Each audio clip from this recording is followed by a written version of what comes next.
My name is Jan Janečka, and welcome to Janečka Genomics. When you download sequences from GenBank, often the sequence names are very long and cryptic. This makes it very cluttered when you're working with alignments and trees, and they're also harder to interpret.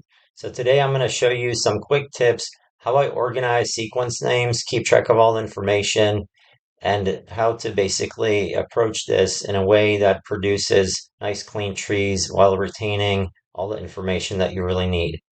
Is going to use this entire information on the identifier as the label for the tip of the tree, which is going to make it kind of difficult to view, and it's a little cumbersome, right?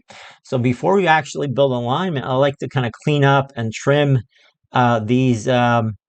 these names, right? So what I did is I renamed all of these sequences just simply using a informative short convention, right? So I renamed those sequences with just the common name and the gene name, right?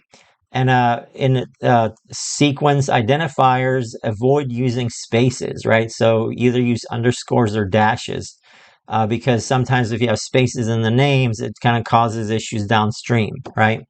But the thing is, when you rename them, you want to make sure that you preserve all the information that you have for that sequence, right? So the main thing, of course, is the species, the gene name, but also the accession number, right?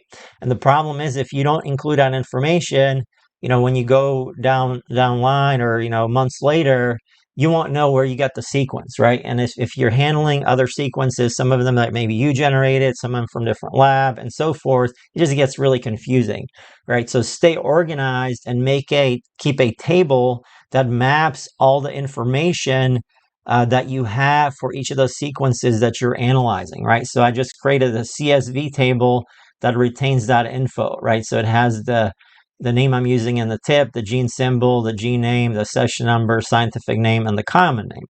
I hope you found this useful. If you're interested in aligning these sequences and building a phylogenetic tree, please check out my linked video in the description.